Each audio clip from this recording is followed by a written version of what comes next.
वो कोई नहीं इंसाफ नहीं कहता तो हम उनको मार देंगे, हम कच्चा चबा देंगे उन बंदों को। सच कह रहे मार देंगे, हल्फन कह रही हूँ। कानून के मुताबिक नहीं चलना चाहिए। बाढ़ में जाए फिर सारा कानून। 3 बजे से लेकर 9 बजे तक हमारे से तरले किए गए। 3 लाख ले लो पीछे हट जाओ, 4 लाख ले लो पीछे हट जाओ। ये मेरे वकील के थ्रू इकरार शाह SHO ने हमें ऑफर दी। मैंने अपने वकील से कहा, उससे कहा मैं तुझे मारती हूँ, उसको डबल पैसे उसे दे। कमजोर बंदा, बीमार बंदे को आप जैसे बंदे ने पकड़ा हुआ है, उसे वहां तक की नौबत क्यों दी जा रही है? अरेस्ट है बंदा आपके, उसे नीचे उतर के लेके जाओ। इतनी पुलिस आई, SP क्या, SHO क्या, DSP क्या, पता कितने लेवल के बंदे हैं। भाभी को चढ़ गया गुस्सा कि बंदा मार दिया, मुझे भी मारना। 3:30 बजे पोस्टमार्टम होने के जी आप अपनी मैयत को ले जाए। मरियम नवाज बैठी जो है हमारी माँ, अगर माँ के होते हुए हमारे हमें अरेस्ट हो गए तो हमारी माँ का क्या फायदा? में माँ बनती है ना, बन के दिखाए माँ हमारी। उसी वक्त इतनी पुलिस आई, SP क्या, SHO क्या, DSP क्या, पता कितने लेवल के बंदे हैं।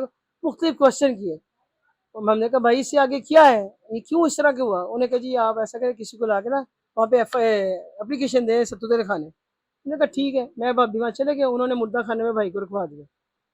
जब वहाँ गए तो लाइट नहीं थी, 1:30 बजे तक लाइट का इंतजार हुआ। 4 बजे तक वो कुत्ता खारी हो रही, परमिशन परमिशन में। भाभी को चढ़ गया गुस्सा कि बंदा मार दिया, मुझे भी मारना है। भाभी के चक्कर आते क्योंकि भाभी भी गिरी थी। 4:30 बजे उन्होंने हमारे से रिसीव किए। उन्होंने कहा जी सुबह पोस्टमार्टम के लिए अब जिना आ जाएगा और 11:30 बजे आपको हम FIR दे देंगे।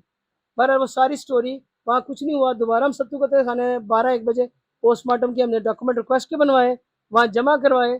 इन शॉर्ट के जी 3:30 बजे पोस्टमार्टम होने के जी आप अपनी मैयत को ले जाए। हमने कहा रिपोर्ट, उन्होंने कहा जी रिपोर्ट आगे दीजिए, MS के साइन होने। 3:30 बजे से लेकर 9 बजे तक हमारे से तरले किए गए कि 3 लाख ले लो पीछे हट जाओ, 4 लाख ले लो पीछे हट जाओ, 5 लाख। ये मेरे वकील के थ्रू इकरार शाह SHO ने हमें ऑफर दी। मैंने अपने वकील हरफन कह रही हैं अल्हम्दुलिल्लाह A to Z हरफन है, जो झूठ बोले उस पर लानत। मैंने अपने वकील से कहा, उससे कहा मैं तुझे मारती हूँ, उसको डबल पैसे उसे देती हूँ। ये मैंने अपने वकील से कहा। फिर SHO ने मुझे समझाया कि बाजी हमारे पे इतमाद करें, आप डेड बॉडी ले जाए, हम पर इतमाद करें। आपने डेड बॉडी जो है सड़क पे रख ली?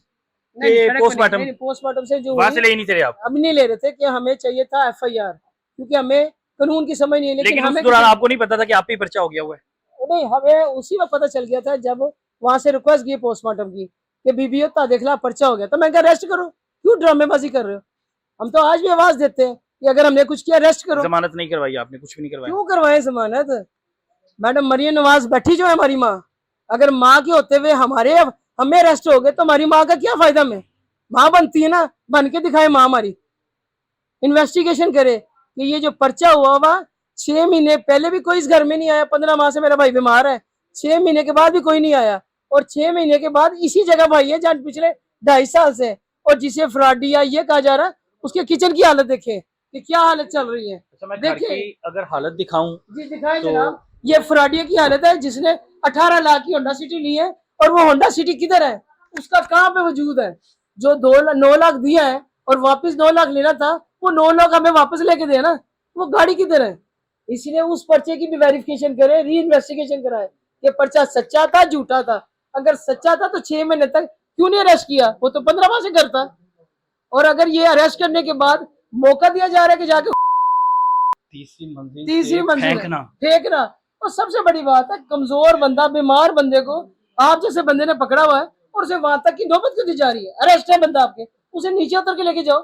फ्रॉडिया बीमार था आपका भाई? बहुत बीमार था। आम बंदा वो हल्की सी ऊंची आवाज बर्दाश्त नहीं कर सकता नहीं, वो सहम जाता था। 15 महीने में बहुत कमजोर हो चुका था।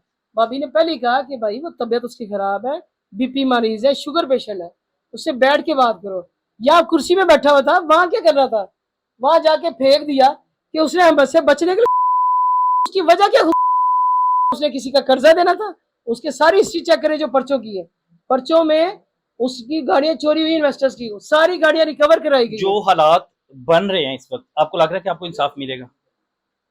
1000% इतना इंसाफ मिलेगा कि वो कोई नहीं इंसाफ नहीं कहता तो हम उनको मार देंगे, हम कच्चा चबा देंगे उन बंदों को, क्योंकि हमें पता चल गया कि किन में मार जी मार देंगे। सच कह रहे मार देंगे, हल्फन कह रही हूँ। तो वो तो कानून के मुताबिक नहीं चलना चाहिए। बाढ़ में जाए फिर सारा कानून।